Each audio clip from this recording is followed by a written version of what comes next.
अखंडमंडलाकारं व्याप्तं येन चराचरं तत्पदं दर्शितं येन तस्मै श्रीगुरुवे नमः।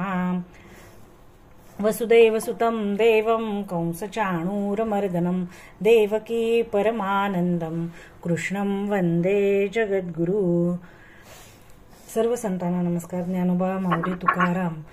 स्वये भानुजो भानु आराधियेला तयाचे कुळी दीपको दिव्य झाला। हरी भक्तीला ओनी तारी समजता नमस्कार माझा सद्गुरु एकनाथा। श्री दत्तात्रेय जनार्दन एकनाथ भानुदास एकनाथ। आतापर्यंतच्या चिंतन वर्गामध्ये आपण 3 अध्याय पूर्ण केलेले आहेत। आता हा 4था अध्याय सुरू होतोय आपला। आतापर्यंत आपण बघितलं की भागवत धर्माचं आचरण काय आहे, भक्तांची लक्षणं काय आहेत, त्याच्यानंतर माया कशाला म्हणायचं, ब्रह्म कशाला म्हणायचं, मायेतून तरण्याचा सरळ सोपा उपाय कोणता आणि भक्तीतील कर्माचं लक्षण, हे प्रश्न जे नवनारायण ऋषींना जनकाने विचारलेले आहेत आणि तो संवाद जो वसुदेव नारद मुनींना विचारत आहेत हे आपण बघितलेलं आहे। आता हा जो 4था अध्याय आहे ह्यामध्ये भगवंताच्या अवतारांचं वर्णन आहे। श्री गणेशाय नमः, श्री कृष्णाय नमः। ओम नमो श्री गुरु शिव शिवा, नमने जीवत्व जीवा, नुरविसी तेथे देह भावा, कैसे निरिघावा होईल। श्री गुरु शंकर पार्वती, शिव शिवा म्हणजे शंकर पार्वती यांना गुरु रूपाने नमस्कार करतात नाथ महाराज। कारण ज्या कथा पुराणांमध्ये सांगितलेल्या आहेत त्या तो संवाद जो आहे हा भगवान शंकर पार्वतीला कथा सांगतात अशा प्रकारे आपल्याला संवाद पुराणांमध्ये सापडतो। त्यामुळे शंकर पार्वतीला गुरुरूपात नमस्कार करतात आणि हे गुरुरूपाचं नमन कसं आहे तर ह्या नमनाने भगवंत इतके संतुष्ट होतात की जीवाचा जीवत्वपणाच राहू देत नाही। मग तिथे जिथे जीवत्वच राहत नाही तिथे देहभाव कुठे राहणार। नुरविसी तेथे देहभावा, कैसे निरिघावा होईल। आणि कशा प्रकारे आहे तर मग सद्गुरूंचं पुढे 7-8 ओव्यांमध्ये वर्णन आहे। ओवी क्रमांक 13, माझे करुणी खांब सूत्र तू झालासी सूत्रधार, हलविसी निजसूत्र कर्मे विचित्र करविशी। हे सद्गुरु रूपी भगवंता तू सूत्रधार झालायस आणि मला मात्र काय केलंय, कळसूत्री भावली, आपण ते कळसूत्री भावल्यांचा खेळ बघतो ना, तिथे सूत्रधार हलवतो त्या भावल्यांना आणि तो जसा हलवतो, तो जशी गती देतो, जशा प्रकारे वेग देतो त्याप्रमाणे त्या भावल्या वर्तन करत असतात। आणि नाथ महाराज म्हणतात, हे भगवंता, हे गुरुरूपी भगवंता, तू ज्याप्रमाणे माझ्याकडून कर्म करून घेत आहेस, मी तुझं कळसूत्री भावली आहे आणि तू सूत्रधार आहेस, तू जशा प्रकारे माझ्याकडून कर्म करून घेत आहेस तसं मी करत आहे। यापरी मज माझी तू चाळिता, चाळकत्वे करविसी ग्रंथा, तेथे मी एक कवित्व करता, हे जाणावी तत्वता स्थूळ बुद्धी। म्हणजे ही स्थूळ बुद्धी आहे की मी इथे कवित्व करणारा आहे किंवा या एकनाथी भागवतावर एकादश स्कंदावर टीका करणारा मी आहे, ही स्थूळ बुद्धी आहे। कारण मला हे माहिती आहे की माझं चलन वलन आहे हे तू सद्गुरु राया, ओंकार रूपी सद्गुरु राया, गुरु भगवंता तुझ्याकडून होत आहे। एका एकू जनार्दनी की जनार्दनू एकपणे, ये पृथक नामांची लेणी लेवूनी एकपणे मिरवेसी तू। म्हणजे एकनाथ आणि जनार्दन हे एकरूपच आहेत आणि ते एकरूपाने त्या एकत्व भावाला प्राप्त झालेले आहेत। त्यामुळे ही नावं जरी प्रपंचामध्ये भिन्न दिसली गुरूंचं आणि शिष्याचं तरी ते एकत्व आहेत, एकत्वाने मिरवत आहेत।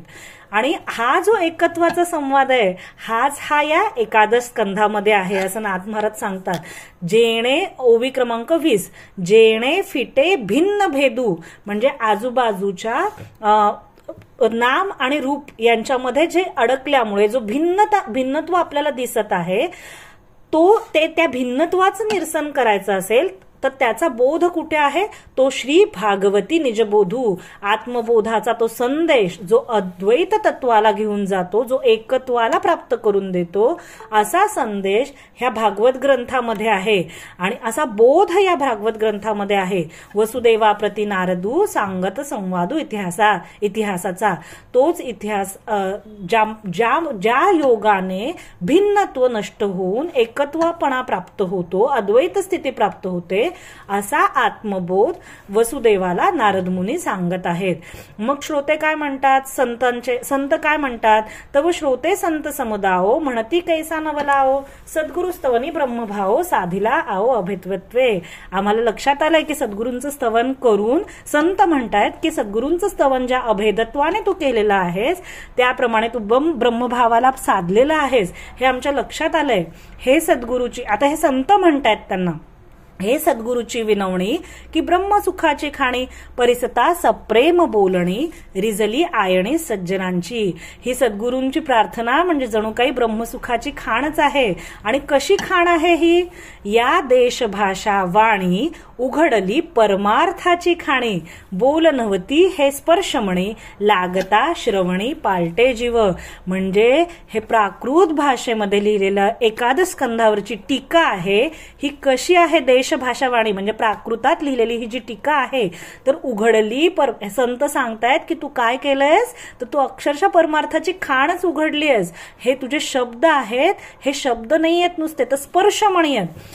कशा प्रकारचे, म्हणजे जेव्हा गुरूंकडून शिष्याला उपदेश प्राप्त होतो, शक्ती प्राप्त होते, ती त्याच्या शब्द त्याच्यामधलं एक मुख्य साधन म्हणजे कधी मस्तकावर हात ठेवून, तर त्याला वेगवेगळ्या प्रकाराने शक्तिपात होतो.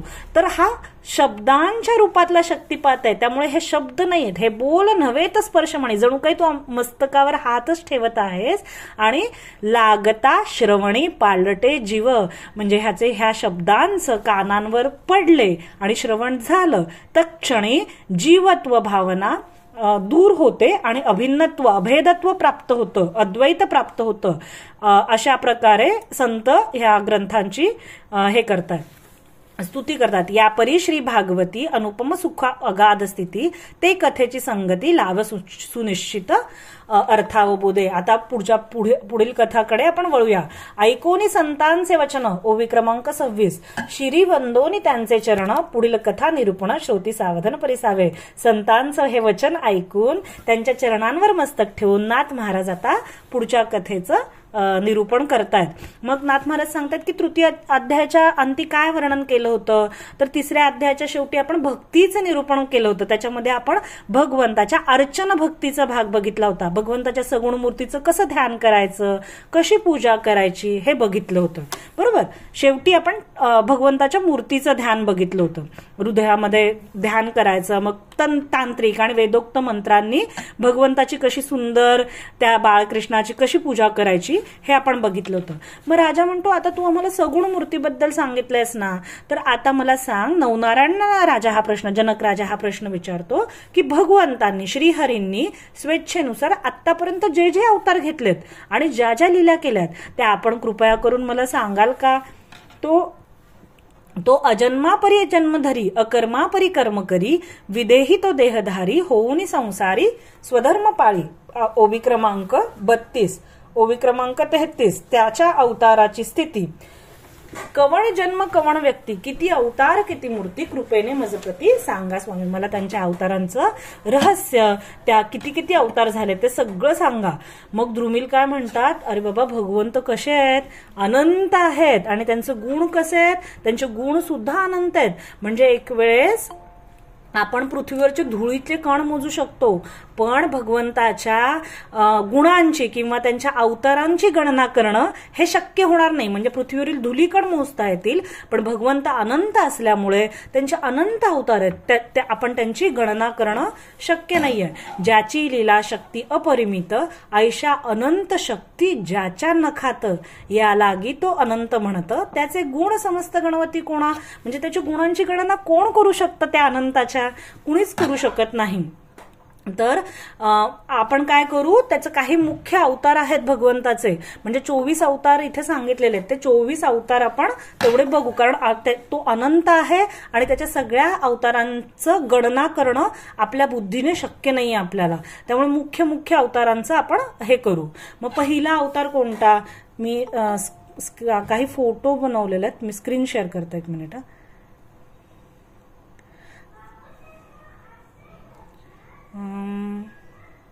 मला दिसतंय का फक्त सांगा.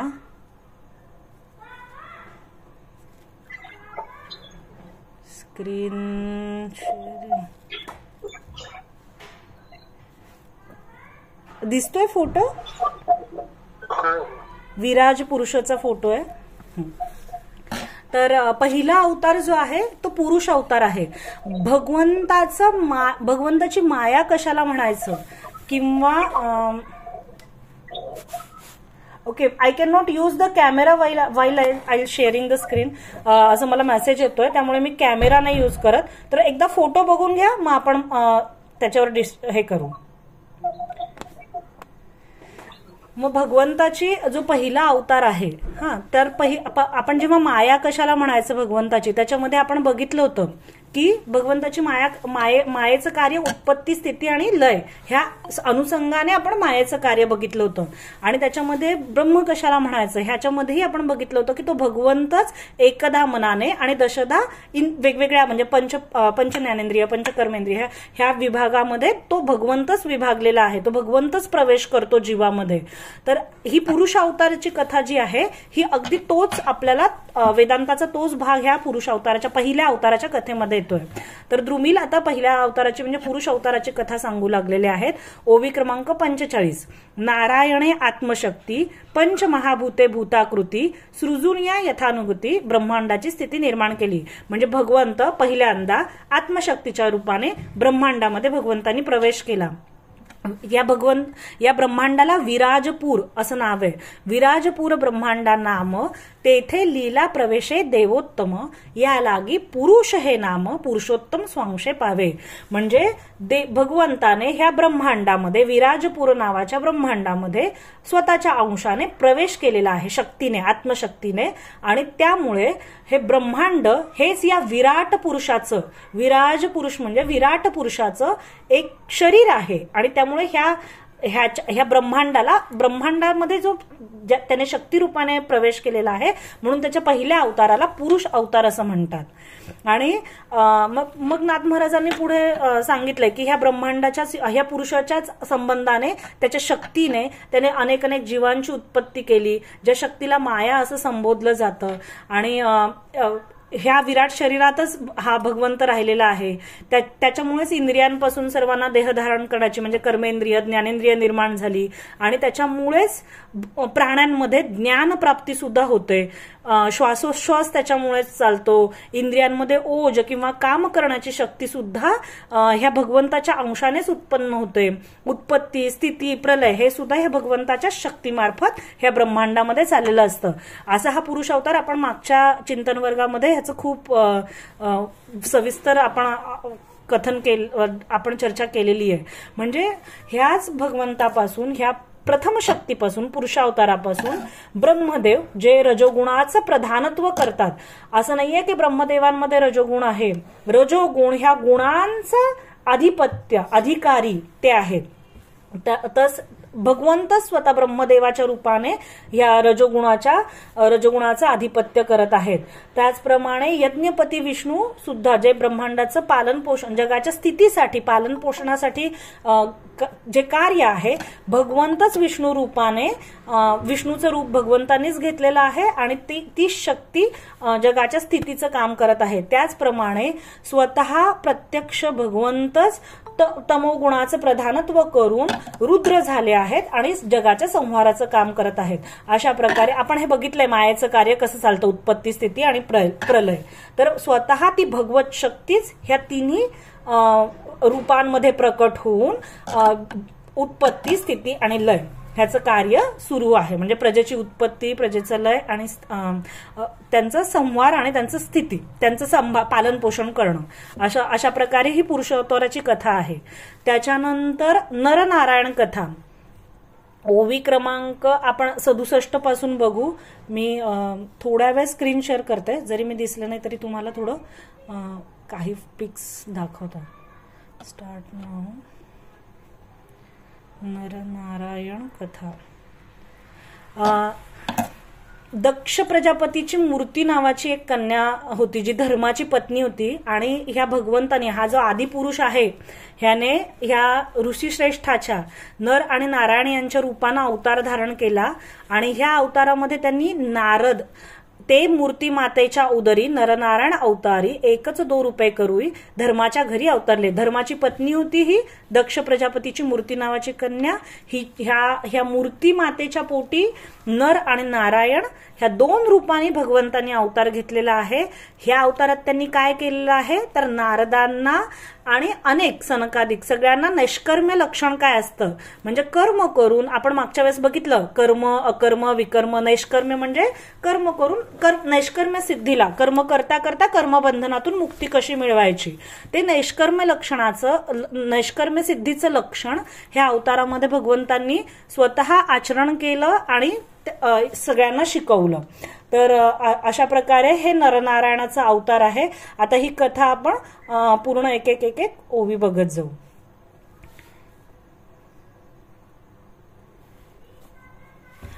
ओवी क्रमांक 68.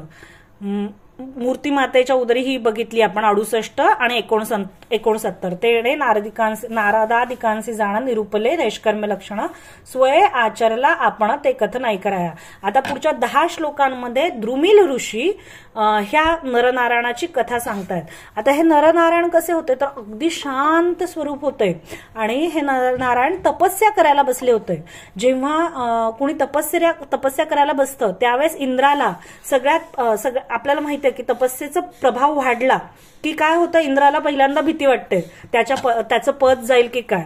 मग इंद्राला अशी शंका आली की आपलं हे स्थान हिरावून घेतील म्हणून इंद्रानं काय केलं तर कामदेव परत अप्सरा वसंत ऋतू वायू अशा सगळ्यांना ह्यांच्या तपस्येचा भंग करण्यासाठी नरनारायणाच्या तपस्येचा भंग करण्यासाठी पाठवलं. ओवी क्रमांक 76. त्याचे तप देखोनी परम म्हणे गेले गेले स्वर्गधाम इंद्रे कोपे प्रेरिला काम अप्सरा संभ्रम समवेत.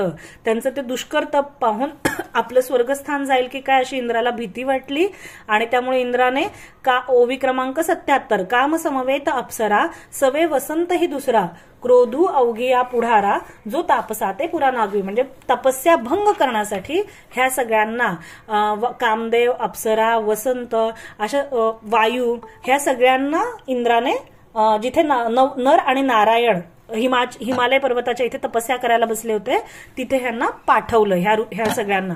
मग वसंताने काय केलं तर वन शृंगार आपण बघतो की नाही वसंत ऋतूमध्ये सगळा शृंगार येतो तसं मोहक वन बनवलं. कोकिळा मंजूळ गायन करावं लागल्या तिथून मंद आणि सुगंध असा वायू वाहू लागला. वृक्षाला खूप सुंदर म्हणजे एखादं निसर्ग सौंदर्य बघून एखाद्याची तपस्या भंग व्हावी किंवा कामा अप्सरा पाठवल्या जेणेकरून म्यूट कराल का कृपया. काय चाललं होतं अप्सरा पाठवल्या त्यांची तपस्या भंग करण्यासाठी. परत अशा काम आणि क्रोध ह्या दोघांनाही तपस्या भंग करण्यासाठी पाठवलं. पण तपस्येला कोण बसलं होतं हे त्यांना माहितीच नव्हतं. तर कोण होते ते साक्षात भगवंत होते जे मूर्ती मातेच्या पोटी ज्यांनी जन्म घेतलेला होता. आणि कसे असतात भगवंत तर सगळ्या इंद्रियांचं नियंत्रण करणारे. मग ओवी क्रमांक 89 इंद्रिय नियंता नारायण नेणोनी छळू गेली आपण त्या पुढोनी पुनरागम सर्वथा जाण करवेना. म्हणजे हा नारायण आहे साक्षात जो सगळ्या इंद्रियांचा नियंता आहे. ह्याच्यावर काम आणि क्रोधाचा कसं काय परिणाम होणार हे माहिती नव्हतं त्यांना आणि त्याच्यामुळे ते त्यांचा तपभंग करण्याचा प्रयत्न करत होते आणि तपभंग करण्यात ते यशस्वी झाले नाहीत. आणि आता त्यांना भीती वाटायला लागली की हे खूप मोठे तपस्वी आहेत आता ह्यांनी आपल्याला शाप दिला तर आपलं काय होईल अशी भीती त्या सर्वांना वाटू लागली.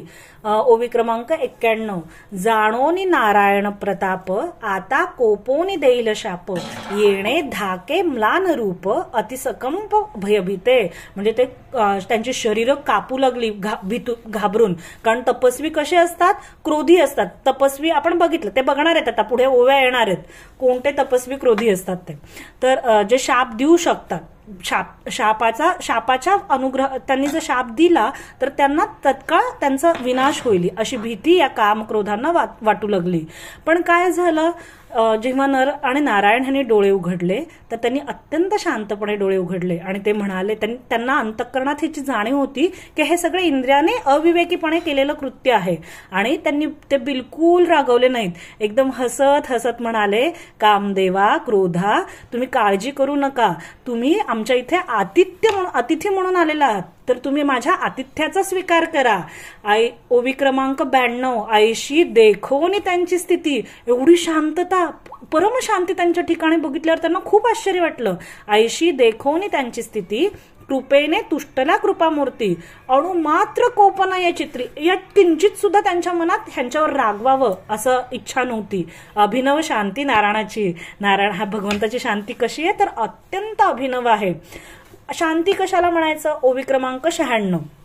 अपकार्या उपकार करती, त्याचे नावगा परमशांती, ते शांतीची निजस्थिती, दावी लोकांप्रती आचरोनी. म्हणजे जो आपल्यावर अपकार करतो, आपल्याला त्रास देतो, त्यांना सुद्धा वरदान प्रदान करणं, त्यांच्यावर सुद्धा उपकार करणं, त्यांच्या सुद्धा कल्याणाची इच्छा करणं आणि कल्याणासाठी कष्ट करणं, ह्याला म्हणायचं परमशांती.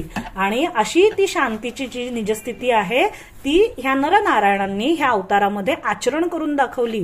परमार्थाची मुख्यत्वे स्थिती पाहिजे गा परमशांती. जर आपल्याला परमार्थ करायचा असेल आणि आजूबाजूच्या कुठल्याही गोष्टींचा आपल्यावर परिणाम होऊ द्यायचा नाही, असा सुख दुःखे समेकृत्वा लाभा लाभो जयाजो, आजूबाजूला कशीही परिस्थिती असली तरी आपलं मन स्थिर राहिलं पाहिजे. अशा परिस्थितीमध्ये शांती हे पहिलं लक्षण धारण केलं पाहिजे. ते शांतीची उत्कट गती, आणि ती शांती कशी असावी तर हे नरनारायणांनी आचरण करून दाखवलेलं आहे. आणि अशा प्रकारे त्यांची ती परम शांती बघितल्यानंतर ऐक ओवी क्रमांक 109. ऐक राया अति अपूर्व, असोनी निजशांती अनुभव, ज्याच्या ठाई नाही गर्व, तोची देवाधिदेव निश्चयसी. म्हणजे आता एखाद्याला कळालं की आपलं मन स्थिर आहे आणि आपल्याला शांती प्रदान झालेली आहे, पण ह्या गोष्टीचा सुद्धा ज्याला गर्व नाहीये की माझ्यावर काम क्रोधाचा परिणाम होत नाहीये आणि मला शांती प्रदान झालीये, अशी भावनाही ज्याच्या मनामध्ये, असा विचारही जिथं स्फुरत नाही, तो देवाधिदेव आहे असं समजायचं. म्हणजे त्या गोष्टीबद्दल सुद्धा ज्याला विचार किंवा कल्पना नाहीये की मला काहीतरी प्राप्त झालंय, त्या गोष्टीचाही गर्व नाहीये, त्याला देवाधिदेव असं समजायचं. अशा प्रकारे नरनारायणांना ती अपूर्व शांती प्राप्त होती आणि नरनारायणांनी त्या काम, क्रोध, अप्सरा, वसंत ऋतू, जे सगळे त्यांची तपस्या भंग करायला आले होते, त्यांना अभय दिलं. त्यांना म्हणाले तुम्ही घाबरू नका. तेव्हा सगळ्यांनी लाजेने त्यांच्या माना खाली घातल्या आणि म्हणाले, प्रभो, आम्ही आपल्याबाबत ही खूप अघटित गोष्ट बघत आहोत. आपण मायेच्या पलीकडे गेलेले आहात. आपण कसे आहात? निर्विकार आहात. आणि म्हणूनच जे ज्ञानी पुरुष आहेत, जे भक्त आहेत, ते निरंतर आपल्या चरणांचं ध्यान करतात. ओवी क्रमांक 139. या लागी शापानुग्रह समर्थ, ते सर्वदा कामक्रोधयुक्त, परी नवल तुझे सत्वोचित, केले अंकित कामक्रोध. जे शाप आणि अनुग्रह देण्यासाठी समर्थ असतात, ज्यांच्याकडे ती शक्ती असते, पण जे भगवत चरणांचं ध्यान करत नाहीत, असे लोक मात्र नेहमी काम आणि क्रोधांनी युक्त होतात. कारण थोडं जरी भगवत चरणांच्या ध्यानापासून दूर झालं तर अशा वेळेस तुम्हाला कामक्रोध पीडा देऊ शकतात. पण नरनारायणांची स्थिती कशी होती तर त्यांनी काम आणि क्रोधांना अंकित केलं होतं, त्यांच्या अंकित केलं होतं. त्यामुळे आता हे काम आणि क्रोध काय करतायत? त्या नरनारायणाची प्रार्थना करतायत की तुझं माझी निर्विकार शांती. ओवी क्रमांक 142. हे नवल नवे कृपामूर्ती, तुझ्या स्वरूपाची स्थिती आजी निश्चित कळली आम्हा. तुझं स्वरूप आम्हाला आता कळालेलं आहे. तुम्ही काय आहात नरनारायण? तू निर्गुण निरुपम, मायातीत पूर्ण ब्रह्म. तू खरंच निर्गुण आहेस, निराकार आहेस आणि मायातीत असं पूर्ण ब्रह्म आहे. आणि कसं आहे तर तुझे स्वभावे स्मरता नाम, सकामाही काम स्पर्शो न शके. म्हणजे ज्यांच्या अंतःकरणात प्रचंड काम विकार आहे आणि त्याने सुद्धा जर तुझं नाव स्मरण केलं तर त्याला कामाची बाधा होऊ शकत नाही. मुखी रामत्या काम बाधू शकेना. म्हणजे ज्या अत्यंत विकारी माणसाला सुद्धा तुझ्या केवळ एक नामस्मरण घेतलं तर त्याला विकारांची बाधा होणार नाही, अशी तुझी स्वरूप स्थिती आहे. म्हणून आता ते नरनारायणाला सांगतायत, ते कामक्रोध सांगतायत की जो नित्य स्मरे तुझे नाम, त्यासी मी कामची करी निष्काम. मी काम आहे ना मी कामदेव आहे ना, मी काय करेन, जो तुझं नेहमी नामस्मरण करतो ना त्याला मी निष्काम करेन. ही प्रार्थना काम आणि क्रोधांनी केलेली आहे नारायणाला. क्रोधची करी क्रोधाशम. क्रोध म्हणतोय की त्याला जर क्रोध येत असेल तर मी त्या क्रोधाला क्षमन करीन, त्या क्रोधाचं. हे भगवंता, जो तुझं नित्य नामस्मरण करतोय त्याला जर काम विकार असतील त्याच्या हृदयामध्ये तर त्याला निष्काम मी करीन, असं कामदेव म्हणतायत. क्रोध काय म्हणतायत, तो क्रोधची करी क्रोधाशम. आणि मोह काय म्हणतोय, हे भगवंता जो तुझं नित्य नामस्मरण करतो, मोहो तो परमप्रबोध होय. तर मी स्वतःच त्याला प्रबोध म्हणजे ज्ञान प्रदान करेन. म्हणजे अशा प्रकारे काम क्रोध मोह यांनी भगवंताला प्रार्थना करून जे त्यांचं नित्य नामस्मरण करतात, जे त्यांच्या चरणांशी जोडलेले आहेत, सदा भक्तियुक्त आणि नामस्मरण करतात, ते निष्काम, क्रोधरहित आणि प्रबोध म्हणजे ज्ञानी होतील असं त्यांनी सांगितलंय. अशा प्रकारे जेव्हा भक्त अशा स्थानाला उल्लंघून परमपदाला जातात, कुठलाही साधक असेल, जेव्हा ते एका विशिष्ट लेवलच्या साधनेकडून पुढे पुढे जायला लागतात, तेव्हा इंद्र आदी सगळे देव त्यांना त्रास देत असतात, विघ्न निर्माण करतात. पण ही विघ्न भक्तांना काहीही त्रास देत नाहीत. ही फक्त जे भक्ती सोडून अन्य मार्गाने जातात, कारण भक्ती मार्गावर भगवंत हा स्वतः त्यांचा रक्षण करता आहे. हेच पुढे नाथ महाराज सांगतात, ओवी क्रमांक 156, सांडूनी सकाम कल्पना जे रतले तुझिया चरणा त्यास 8ही प्रहर जाणा तू नारायणा रक्षसी. म्हणजे ज्यांच्या मनामध्ये तुला तुझ्या प्रेमाशिवाय दुसरी कुठलीही इच्छा नाहीये, सकाम कल्पना, कुठलीही कल्पना नाहीये, त्यांना तुझ्याकडून कुठलीही इच्छा नाहीये, कुठली गोष्ट नकोय, निरपेक्ष आहेत, आणि तरीही ते 8ही प्रहर म्हणजे अखंडपणे तुझं ध्यान करतायत, तुझं नाव घेतायत, त्यांचं रक्षण करता भगवंत साक्षात होतो. ज्याचा सखा हरी त्यावरी विश्व कृपा करी. विघ्न न येता भक्तांपासी आधीच भक्त संरक्षणासी तू भक्तांचे चौपासी अहर्निशी संरक्षिता. आणि विघ्न तर येऊच शकत नाही, विघ्न येण्याच्या आधीच भगवंत त्यांच्या भोवती कवच बांधून ठेवतो. अशा प्रकारे भगवंत त्यांचं रात्रंदिवस चहूबाजूंनी रक्षण करत असतो. पण काही लोक मात्र सकाम अनुष्ठान करतात आणि मग भगवंतावर प्रेम करत नाहीत. अशा वेळेस काय होतं, ते लोक तहान भूक म्हणजे प्राणायामाचे कष्ट घेतात, तहान भूक, ऊन थंडी, पाऊस, अंतर्बाह्य याच्यामुळे त्रास होतो त्यांना, आणि परत मात्र क्रोध आणि काम यांच्या आहारी जाऊन त्यांची ती तपस्या भंग होते. कारण इथं क्रोध आणि कामांनी अभयदान कुणाला सांगितलंय, भगवंताची प्रार्थना करताना, की जे नित्य तुझ्याशी जुडलेले आहेत प्रेमयुक्त त्यांना अभयदान आहे काम क्रोध आणि मोहाचं. मज कामाची अपूर्ण कामवृत्ती तेची ओवी क्रमांक 175. मज कामाची अपूर्ण कामवृत्ती तेची क्रोधाची दृढ स्थिती काम क्रोध अभक्ता बाधिती हरिभक्तांप्रती ते न चाले. म्हणजे जेव्हा एखादी सकाम अनुष्ठान म्हणजे काय, जेव्हा एखादी दृढ इच्छा असते, मला हे पाहिजे हे पाहिजे हे पाहिजे, आणि ती इच्छा पूर्ण होत नाही, ती इच्छा ज्यावेळेस पूर्ण होत नाही त्यावेळेस आपोआपच क्रोध. आपण भगवद्गीतेच्या दुसऱ्या अध्यायात बघितलंय की विषयांच्या संघाने काम आणि क्रोध निर्माण होतात. हे सगळं आपल्याला भगवंतांनी त्या दुसऱ्या अध्यायामध्ये सांगितलं आहे.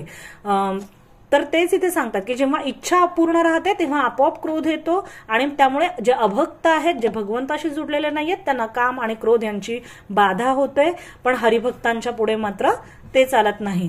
तुका म्हणे देह भरिला विठ्ठले काम क्रोध केले घर रीते. ठीक आहे. तुझ्या भक्तांप्रती जाण न चले काम क्रोधादी बंधन तो तू भक्तपती नारायण तुझे आमुचे कामपण केवी बाधी.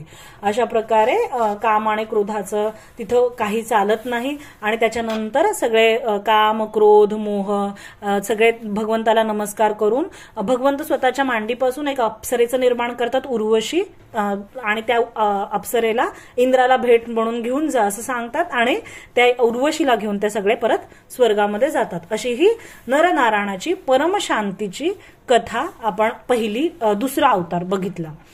आता अशाच प्रकारे पुढची ओवी आहे 7 नंबर 207 मे बी. करावया निजभक्त कैवार, देवो धरी नाना अवतार, त्याच्या अवतारांचे चरित्र अतिविचित्र अवधारी. म्हणजे भक्त कैवारिया होसी नारायणा, भक्तांचा कैवार करण्यासाठी, सज्जनांचं रक्षण करण्यासाठी, परित्राणाय साधूनाम विना. हा अध्याय कितवा? अध्याय अध्याय 4 चाललाय आपला. भगवंताच्या वेगवेगळ्या अवतारांचं कथन 207 ओवी चालली आहे आता. अशा प्रकारे परित्राणाय साधूनाम विनाशायच्या दुष्कृताम, भगवंत वेगवेगळे अवतार भक्तांसाठी, करावया निजभक्त कैवार, भक्तांचं रक्षण करण्यासाठी वेगवेगळे अवतार घेतलेले आहेत. त्या अवतारांची कथा आता आपण पुढे बघू. ओवी क्रमांक 8, 208. सनकादिक ब्रह्मनंदन तिही पित्यासी केला प्रश्न खंडन मिसे जाण, केले ब्रह्मज्ञान हंसावतारे. पूर्वी जे 4 सनत कुमार आहेत, सनंदन, सनातन, ह्यांना ब्रह्मदेवाचा मानसपुत्र असं म्हटलं जातं. हे अत्यंत श्रेष्ठ भक्त आहेत. तुम्ही सनकादिक संत अशा वेगवेगळ्या अवतारांमध्ये, अभंगांमध्ये सुद्धा आपल्याला त्यांचं नामोल्लेख मिळतो. शिवाय वैष्णव कुळामध्ये अतिशय श्रेष्ठ असे हे सनकादिक आहेत. तर हे सनकादिकांना ना एकदा प्रश्न पडला की चित्त आणि विषय यांचा वियोग कसा करता येईल, म्हणजे कुठला पर्याय आहे की चित्त आणि विषय यांचा वियोग होईल. मग त्यांनी तो प्रश्न ब्रह्मदेवाला विचारला की ब्रह्मदेव पिता, कारण हे त्यांचे मानसपुत्र आहेत 4. आणि त्यांना प्रश्न विचारल्यानंतर ब्रह्मदेवाला काही त्या प्रश्नाचं उत्तर सांगता येईना. मग ब्रह्मदेवाने काय केलं, ब्रह्मदेवाचा पिता म्हणजे भगवंत, ब्रह्मदेवाने भगवंताचं ध्यान केलं. आणि भगवंताचं ध्यान केल्यानंतर भगवंत हंस रूप घेऊन तिथं पुढे प्रकट झाले. आणि हंस रूपामध्ये भगवंतांनी ह्या सनकादिकांना ब्रह्मज्ञान प्रदान केलं. आणि त्यांना सांगितलं की जिथे जिथे मन जाईल तिथे तिथे भगवत रूप पाहिल्याने चित्त आणि विषय यांचा वियोग होतो. ही हंस अवताराची कथा आपल्याला एकनाथी भागवताच्या 13व्या अध्यायात आपण बघणार आहोत. तर अशा प्रकारे हे हंस अवतार हा आणखी एक अवतार सांगितलेला आहे. त्याच्यानंतर 4था अवतार सांगतायत, ज्याचे नि नामे पळे कृतांतू, ज्याचे नि नामे जन्म मरणा घातू, तो अवतारू श्री दत्तू मूर्तिमंतू परब्रह्म.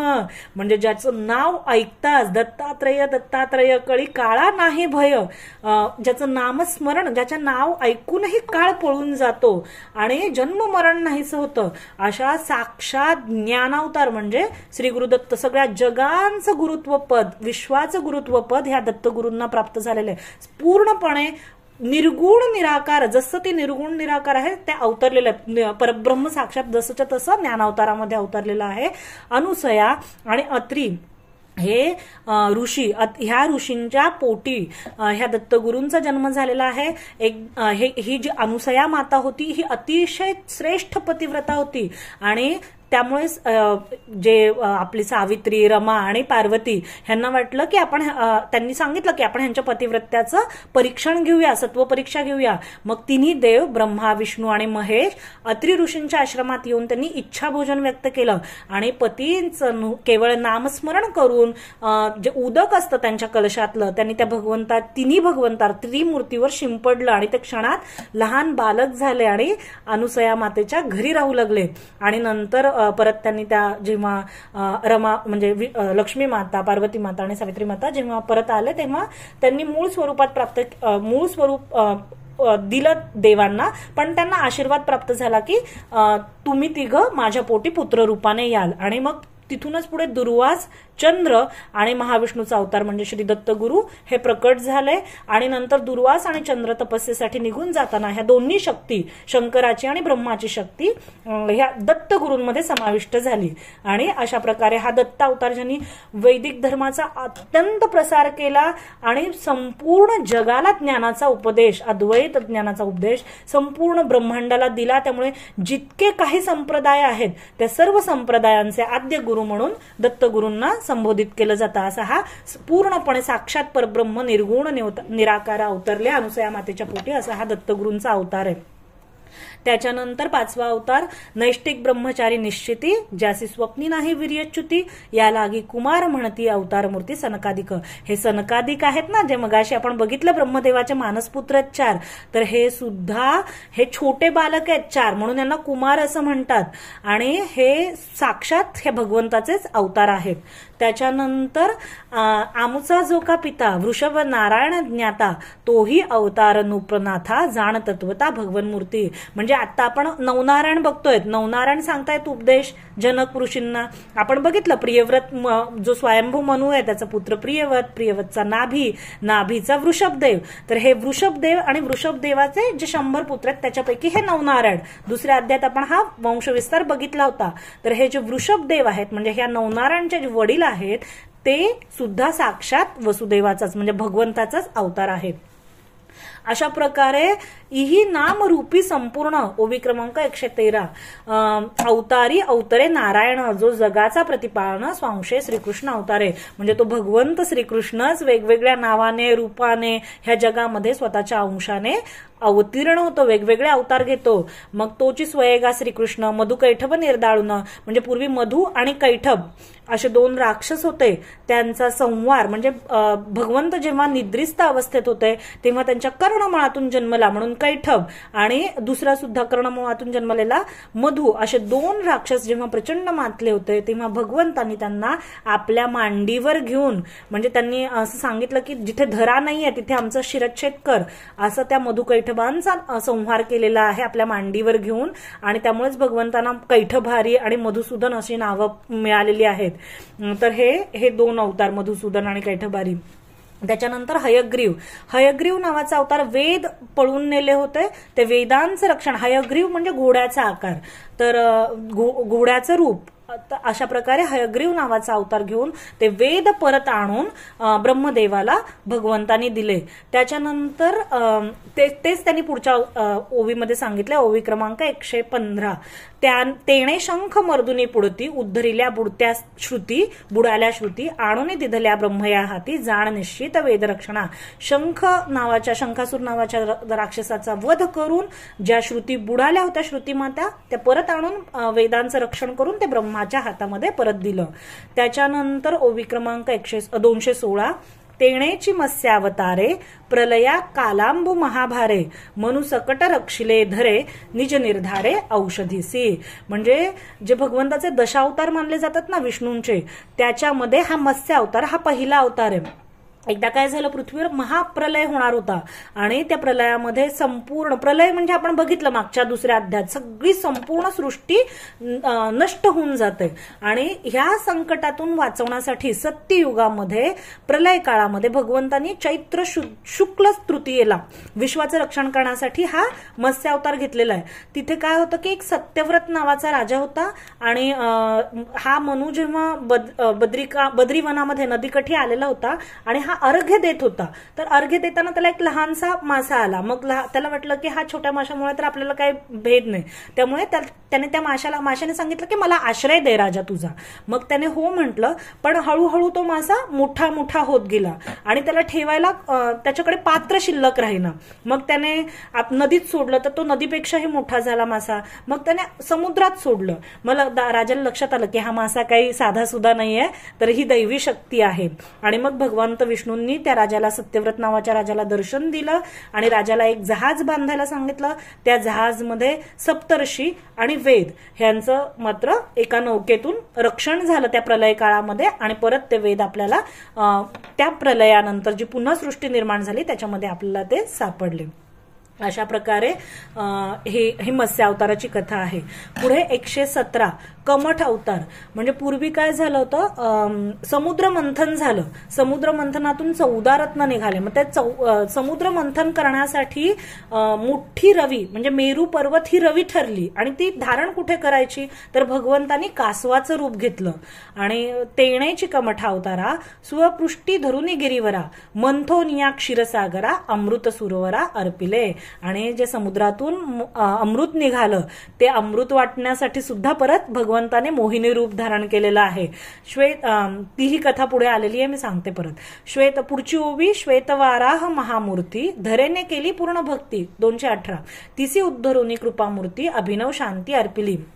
हिरण्याक्ष नावाचा एक दैत्य होता. आपण बघितलं की सनकादिक जेव्हा भगवंताच्या दर्शनाला आले होते तेव्हा जय आणि विजय यांनी त्यांना जाऊ दिलं नाही भगवंताच्या दर्शनासाठी. मग त्यांना तिथे राहण्याची ते पात्रतेचे नाहीत म्हणून त्यांना असुर योनी प्राप्त झाल्या. तर त्याच्यामध्ये एक जन्म म्हणजे हिरण्याक्ष आणि हिरण्यकशिपू. तर जे हिरण्याक्ष होता ह्याने काय केलं तर पृथ्वी मातेला रसातळाला घेऊन गेले ते हिरण्याक्ष.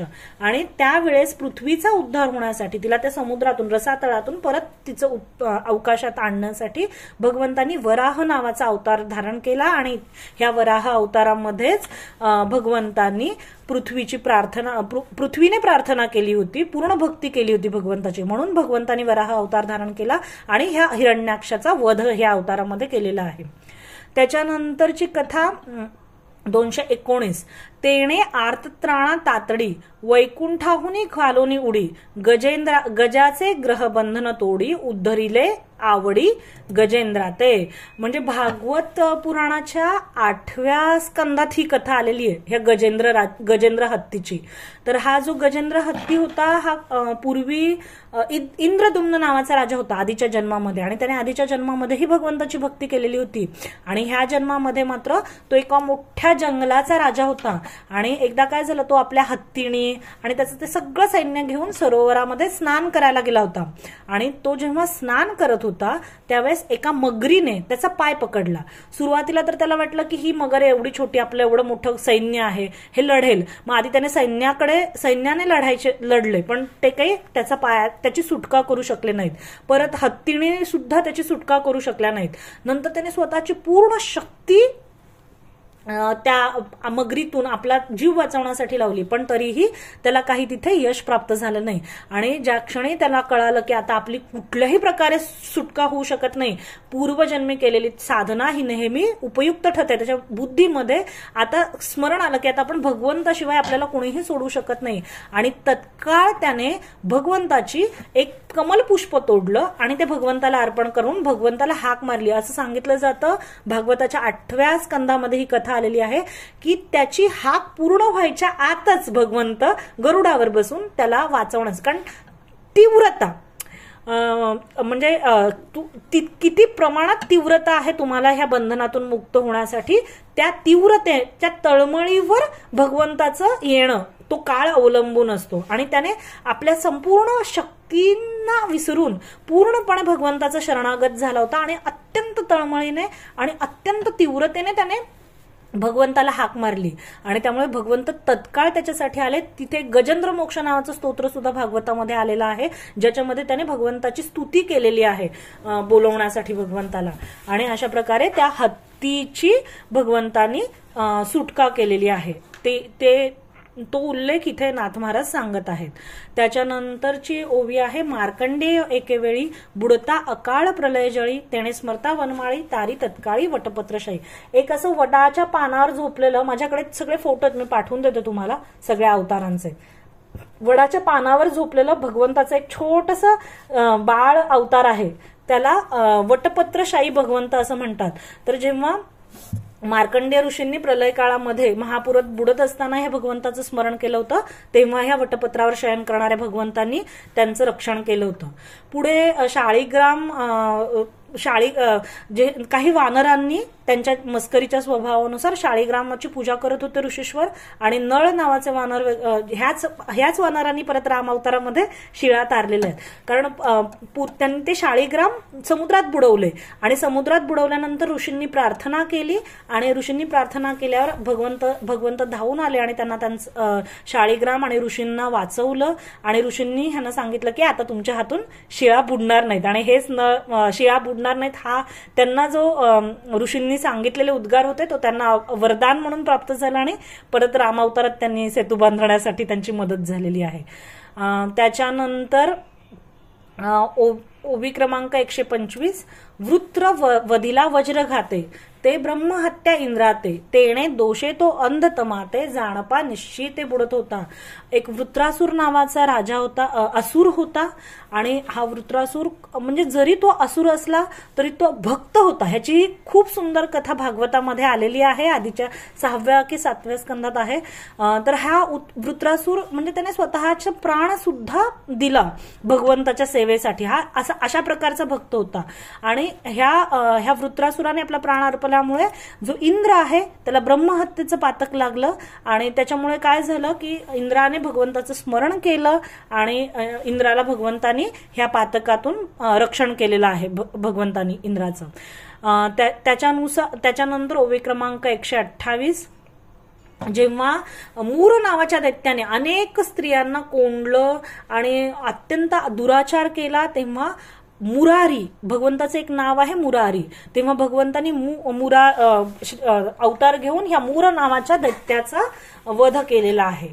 त्याच्यानंतरची कथा आहे 129, तो असुरान माझी चुडामणे, जो द्वेषियान माझी अग्रगणे, जो हरिनाम ऐकता कानी, अतिक्षोभे मने प्रज्वळू लागे.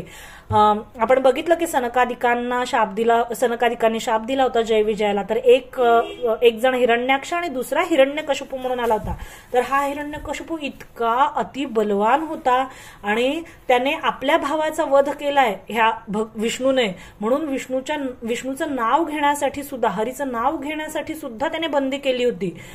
अतिशय कसं नाथ महाराजांनी वर्णन केलंय, जो पूर्ण क्रोधाचा उदती म्हणजे पूर्ण क्रोधाने भरलेला होता, तो जो अविवेकेचा महानिधी, पूर्णपणे दृढ देहबुद्धी, त्याच्या अहंकार त्याच्या ठिकाणी होता, जो हरिस्मरे त्या पुत्रा ते बाधी, गर्वमध्ये उन्मत्त.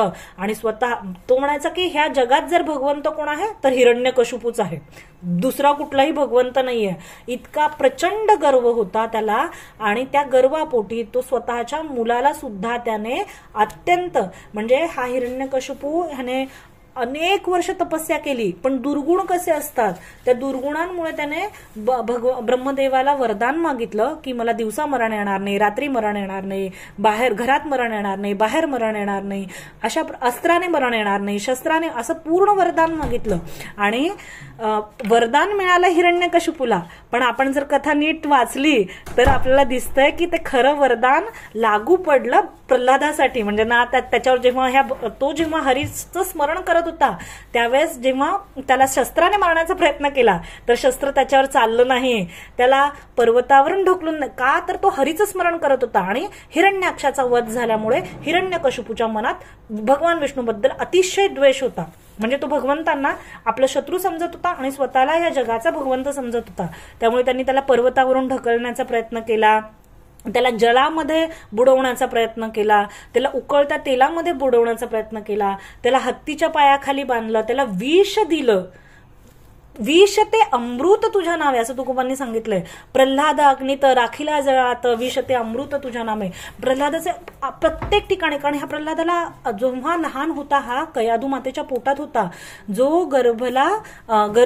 जन्मला कयाधूचे पोटी भक्त जगजेठी प्रल्हादू, म्हणजे गर्भात असतानाच नारदांनी त्यांना दिव्य उपदेश दिलेला होता. आणि त्या गर्भात असलेल्या प्रल्हादाने त्या उपदेशाचं ग्रहण करून तो सर्वत्र सृष्टीमध्ये भगवंत बघत होता आणि त्याला दृढ विश्वास होता की जेव्हा जेव्हा संकट येईल तेव्हा तेव्हा भगवंत माझं रक्षण करेल. आणि ह्या विश्वासावर सद्गुरु वचन विश्वासे मानी सर्वत्र परमात्मा असे, सगळीकडे त्याला भगवंतच दिसत होता. अशा प्रकारे हा अत्यंत महाभागवत म्हणजे भक्त श्रेष्ठ शिरोमणी, ज्याने नवविधा भक्ती सर्वप्रथम सांगितली आणि आचरण करून दाखवली, असं अत्यंत प्रेम भगवंतावर असणारा असा हा प्रल्हाद. त्यामुळे जे आपण जर बघितलं की हिरण्यकशिपूने ब्रह्मदेवाला जे वरदान मागितलंय ते प्रल्हादाने कुठलाही संकल्प न करता केवळ अखंड नामस्मरण आणि सद्गुरु नारदांनी जो बोध केलेला आहे त्याच्यावर पूर्ण विश्वास, ह्या दोन गोष्टीमुळे अत्यंत महत्वाचा अवतार कसा झालाय. 131 तो हिरण्यकशिपू नखदारी, स्वये निवटी नरकेसरी, जो निज भक्तांचा कैवारी, अभयकारी साधूंचा. ह्या खांबामध्ये तुझा भगवंत आहे, हो हो, ह्या खांबामध्येही आहे. आणि मग कडकडला स्तंभ गडगडले गगन, अवनी होत आहे कंपायमान, तडतडती नक्षत्रे पडताती जाणं, उग्र रूपे प्रकटे तो सिंहवदळ. तत्काळ जो भगवंत कसे आहेत, निर्गुण, निराकार, अद्वय, आनंद, सच्चिदानंद असा पूर्ण विश्वाला व्यापक असणारा हा भगवंत, चर आणि अचर अशा सृष्टीला व्यापणारा हा भगवंत त्या निर्जीव खांबातून तत्काळ प्रकट झाला. तुकोबा म्हणतात त्याची या वचना, प्रल्हादाच्या बोलासी सत्य केले, म्हणजे त्याचं वचन हा ह्या खांबात आहे, हे ह्या भक्ताचं वचन सत्य करण्यासाठी त्या निर्जीव खांबातून असा हा भगवंताचा दिव्य अवतार प्रकट झालेला आहे. आणि नंतर भगवंतानी त्या हिरण्यकशिपूला आपल्या मांडीवर घेतलं, अस्त्राने नाही, शस्त्राने नाही, तर नखांनी, दिवसा नाही, रात्री नाही, तर तिन्ही संध्याकाळी अशा प्रकारे त्याचा वध, त्या अटींमध्ये बसणारा असा त्याचा वध केला. आणि माणूस नाही, पशु नाही, तर ह्या भगवंताच्या अवतारामध्ये त्यांचं जे तोंड होतं ते सिंहाचं होतं, नरसिंह, आणि जे धड होतं ते मनुष्याचं होतं. अशा प्रकारे एक अद्भुत, म्हणजे सृष्टीच्या, ब्रह्मसृष्टीच्या बाहेरचा असा एक अवतार घेऊन या बालभक्त प्रल्हादाचं त्यांनी त्याच्या भक्तीची ग्वाही सगळ्या सृष्टीमध्ये केली, की किती प्रमाणात भक्ती, म्हणजे किती प्रेम आणि किती दृढ विश्वास, त्या विश्वासापोटी. म्हणून असं लिहिलंय की जो निज भक्तांचा कैवारी आणि अभयकारी साधूंचा. म्हणजे नरसिंह स्तुती जी शंकराचार्यांनी वगैरे लिहिली आहे त्याच्यामध्ये सांगितलं की नरसिंह पदसेवनात भयम नसती, भयम नास्ती, भयम नास्ती नरसिंह पदसेवनात. नरसिंहाचं स्मरण जरी केलं, जंगलामध्ये जरी असाल तुम्ही, घोर काननामध्ये असाल आणि नरसिंह हे नाव उच्चारलं तरी सुद्धा अभय प्रदान होतं. इतका असा हा खूप सुंदर अभयदान देणारा अवतार भगवंतांनी धारण केलेला आहे. त्याच्यानंतर ओवी क्रमांक 132, समुद्र मंथनाच्या शेवटी क्षीरसागराच्या ताटी सुरा असुरा कळी मोठी अमृतासाठी मांडली. म्हणजे अमृत निघालं पण समुद्र मंथन झालं. आपण बघितलं भगवंत कुर्म रूपाने त्यांनी तो मेरू पर्वत धारण केला आपल्या पाठीवर आणि समुद्र मंथन केलं सूर आणि असुरांनी, आणि मग 14 रत्न निघाली. तसं अमृतही निघालं. आता अमृत निघाल्यानंतर देवांना आणि असुरांना दोघांनाही अमृत पाहिजे होतं. मग भगवंतांनी मोहिनी अवतार धारण केला आणि वेगवेगळे हावभाव करून चातुर्याने ते अमृत ह्यांना वाटलं, देवांना वाटलं. तर तो हा मोहिनी अवतार. तेणे अमृता विटेजे देखोनी, तो अवतार घेतला मोहिनी. तेणे असुरासुरपानी अमृतदानी देवांसी. तेथे चोरूनी घेता अमृत ग्रासा. ओवी क्रमांक 134, निवटीला राहूचा घसा, त्याच्या कबंदावरी म्हाळसा, वास नेवासा स्वय केला. म्हणजे पैठण जवळच एक नेवासे नावाचं स्थान आहे. तर त्या स्थानी मंदिर आहे माऊली. हो हो हो, आम्ही बघितलेलं मंदिर आहे. हो हो, मी पण बघितलेलं ते, मी तेच सांगते. तर तिथे काय झालं, जेव्हा मोहिनी अवतारात भगवंत, मोहिनी राज म्हणून मंदिर आहे नेवासेमध्ये मुख्य, तर ते मोहिनी राज मंदिर ह्या भगवंताच्या मोहिनी अवताराचं आहे. तर हा मोहिनी अवतार जो घेतला होता, ह्या अवतारामध्ये जेव्हा देवांना अमृत वाटलं तर तिथे राहू आणि केतू हे म्हणजे ते एकच असुर आहे ज्याचं धड आणि शरीर असे ते 2 प्रकार झालेले आहेत, ज्यांना राहूकेतू म्हटलं जातं. तर हा राक्षस तिथे आला आणि त्याने ते अमृत गिळण्याचा प्रयत्न केला. त्यावेळेस भगवंतांनी सुदर्शन चक्राने त्याचा वध केला आणि मग राहू बिन धडाचा, बिन शिराचा तो केतू आणि जो वरचं शिर आहे ते राहू, असे ते 2 ग्रह तिथे त्यांना अवतरित करण्यात आलं, म्हणजे त्यांना नामसंबोधन करण्यात आलं. आणि पुढे म्हाळसा रूप असं का म्हटलंय, त्याच्या कबंदावरी म्हाळसा वासनेवासे स्वय केला. जेव्हा हे मोहिनी रूप धारण केलं तेव्हा शंकरांना वाटलं की वा, ही अशी आपली पत्नी असायला हवी होती. म्हणून जेव्हा त्यांनी मल्हारीचं रूप धारण केलं शंकरांनी, त्यावेळेस अगदी त्या मोहिनीसारखं रूप म्हाळसा मातेने, पार्वती मातेने धारण करून शंकरांची ती अर्धांगिनी त्या अवतारात झालेली आहे. म्हणून ते म्हाळसा, म्हणजे म्हाळसेचा जन्म, ज्या मल्हारी भगवंताचं शंकराने जेव्हा मल्हारीचं रूप घेतलं तेव्हा त्या म्हाळसेचा जन्म त्या नेवासे ठिकाणचा आहे, नेवासे ठिकाणी झालेला आहे. त्याच्यानंतर 135 इथेही पुढे म्हणजे द्वारकेमध्ये कुशाचं निर्दलन केलं, लवणासुराला मारला हे सांगितलंय. त्याच्या अशा प्रकारे 136 मध्ये त्यांनी सांगितलं की अनेक मन्वंतरामध्ये निजभक्तांचं रक्षण करण्यासाठी, देवकार्य करण्यासाठी भगवंतांनी वेगवेगळे अवतार घेतलेले आहेत. त्याच्यानंतर 137, तो सूरसहाय्य जगज्जीवन, स्वये कुब्ज झाला वामन, अंगे याचक होऊन आपण, देवाचा अपमान उतरवला जेणे. आता पूर्वी काय झालं होतं की ह्या तिन्ही ओव्यांमध्ये ही वामन अवताराचीच कथा सांगितलेली आहे. विष्णूची जिला देवमाता असं म्हटलं जातं, आदिमाता, आदिती ही देवमाता, देवांच्या मातेला आदिती हे नाव आहे. तर ह्या आदितीच्या पोटी तिने भगवंताची प्रार्थना केली. म्हणजे तिला असं वाटलं की ह्या दैत्यराजाने काय केलं, इंद्राला हरवलं. जो दैत्यराज होता बळी, त्याने इंद्राला हरवलं आणि ते सगळं बघून त्या आदितीला वाटलं की आता भगवंतानी आपल्या पोटी एखादा अवतार घ्यावा. त्या आदिती मातेने भगवंताची उपासना केली. मग भगवंतानी वामन अवतार तिच्या पोटी घेतलेला आहे. आणि एक दिवस राजा बळी काय करत होते, तर अश्वमेध यज्ञ चाललेला होता त्यांचा. तेव्हा वामन अवतारातले हे भगवंत बळीराजाकडे गेले आणि ते राजाला म्हणाले की मला 3 पद दान पाहिजे. तर आधी तर बळीराजांना हसायला आलं की एवढा छोटूसा बाळ, हा लहान कुमार वयाचा, हा दान मागतोय आणि ते सुद्धा 3 पावलं.